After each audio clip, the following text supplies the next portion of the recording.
Acompanhando um dos vídeos aqui do canal onde a gente comentou sobre a possibilidade do design no Linux, eu decidi testar de fato como é essa experiência no ano de 2023, nesse ano que nós estamos agora.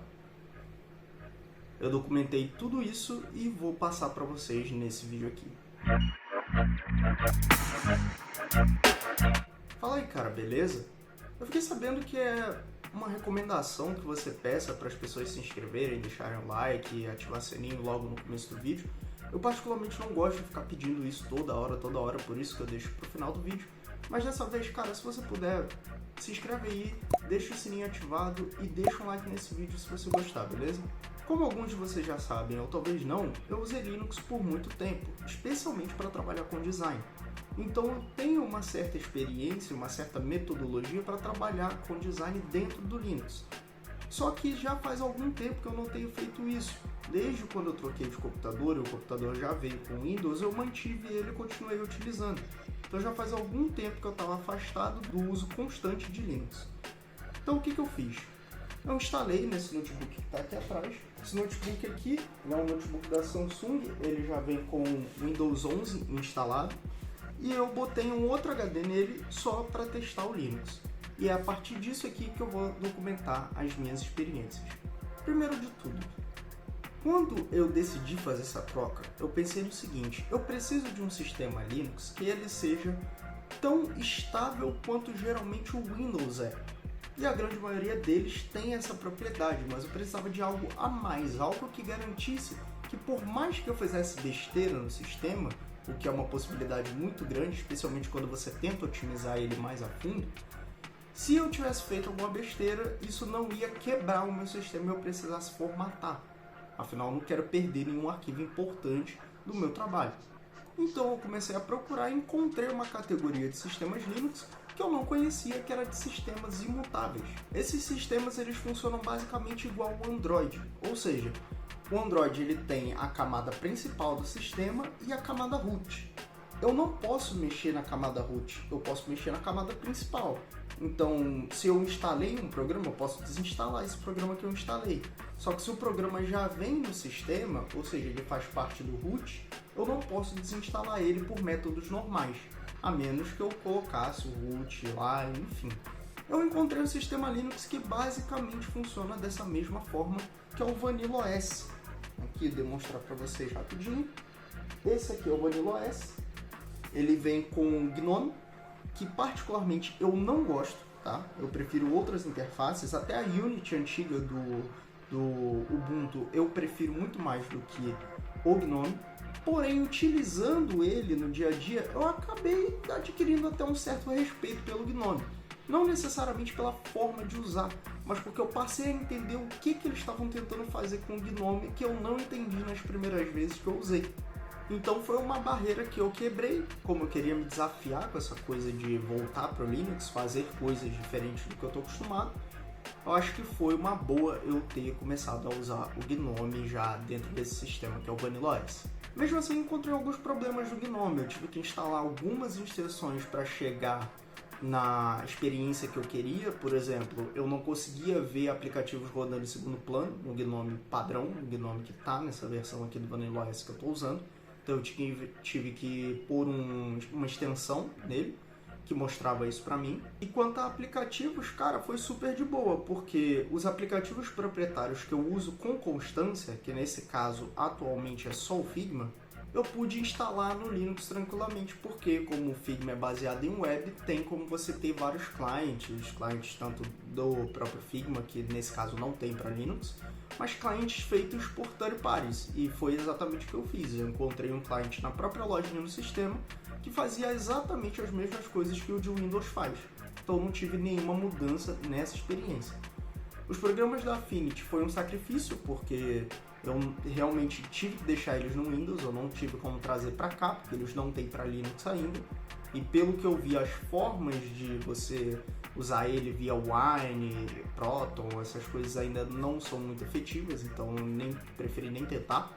E fui direto para o Open Source mesmo, eu instalei Inkscape, GIMP e os equivalentes que me ajudariam a fazer o meu trabalho. Como ferramenta de prototipação extra, eu deixei ali o Penpot, então eu ia usando um pouquinho Figma, um pouquinho Penpot, conforme eu estava no projeto que necessitasse de um ou de outro. E no geral a minha experiência foi muito boa, eu tive um belo ganho de performance nesse notebook aqui, que não é um notebook super poderoso, é um notebook bem modesto. Ele funciona para você fazer o trabalho de design, mas vai funcionar liberando já o quebrar, né? Se eu tentar apelar muito, começar a fazer muita coisa em 4K, coisa assim, ele já não vai entregar tanto, mas abaixo disso ele entrega até que bem. E graças ao VanillaOS eu consegui extrair um pouco mais do desempenho desse notebook, então eu consegui até jogar algumas coisas nele que tradicionalmente eu não poderia jogar. Por exemplo, recentemente eu tenho jogado muito o Caliber, que é um jogo de tiro, e graças a jogar ele via Proton no Linux funcionou tranquilamente.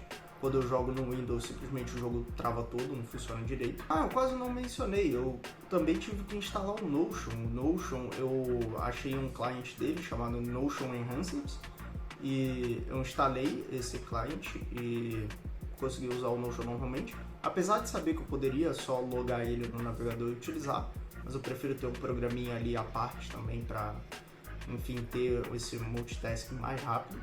Navegador, eu coloquei o Microsoft Edge e o Mozilla Firefox, que são os dois que eu uso rotineiramente.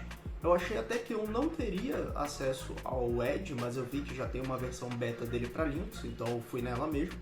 Cara, no geral, a minha experiência de trabalho foi assim, se não melhor em algumas coisas, como por exemplo o multitasking, que eu percebi que no GNOME é mais fácil do que no Windows, foi exatamente a mesma do Windows. Eu não tive nenhuma dificuldade migrando de um para o outro.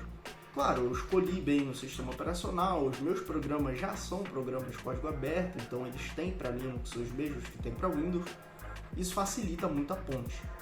Mas no geral, tudo que eu fiz foi pensado em, cara, e se eu não tivesse nada, o que eu ia fazer?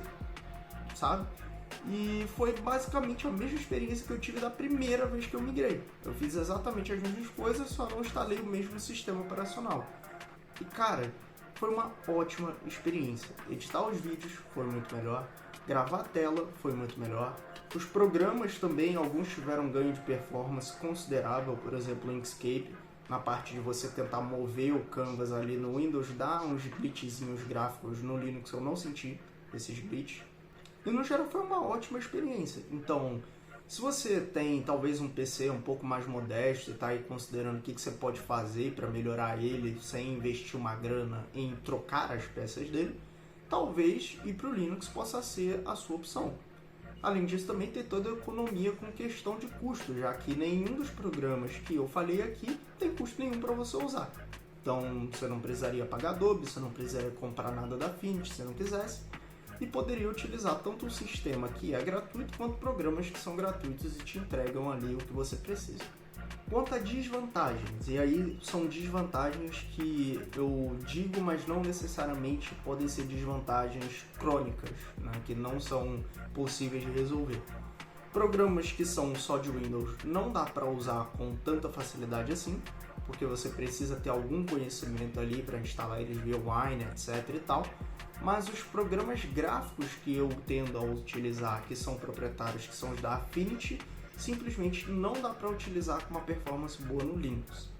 Que é a mesma coisa da Adobe, você também não consegue utilizar a Adobe com uma performance boa no Linux. O tempo de inicialização do sistema também é um pouco mais lento, mas porque eu estou realmente utilizando um HD mecânico e não um HD SSD, né? Então se eu tivesse talvez instalado o VanillaOS num SSD, ele iniciasse assim, praticamente em poucos segundos, igual geralmente é com o Windows 11 que está aqui. Minha opinião, se você está querendo migrar para um sistema que te dê um pouco mais de desempenho que o Windows e você consiga continuar utilizando o software livre, se você já não está fazendo, migre para uma distribuição Linux. No caso, eu testei o VanillaOS, que é um sistema focado em estabilidade, porém tem alguns focados em performance, como por exemplo o Lubuntu. Se você está precisando de muita performance, você pode ir para o Lubuntu e fazer as mesmas coisas lá. Bem, por esse vídeo é só, espero que você tenha gostado. Lembrando, se você gostou do vídeo, se inscreva aqui no canal, ative o sininho para você receber a notificação do próximo vídeo e deixe um like no vídeo, que assim você ajuda outras pessoas que querem aprender o que você está aprendendo nesse vídeo a encontrarem ele aqui no YouTube. Além disso, eu queria te convidar para o nosso grupo no Telegram. Lá você pode falar diretamente comigo e com os inscritos do canal que estão lá. O link é t.me/designerslivres e você não precisa baixar o Telegram para acessar o grupo. É só você acessar o link que você já vai cair direto lá. Além disso, você pode ajudar diretamente na produção de vídeos aqui do canal, contribuindo via Pix. O link está aqui na descrição. E agora no final vai estar aparecendo um outro vídeo que eu quero muito que você assista. Eu espero que você goste e eu te vejo lá. Até mais!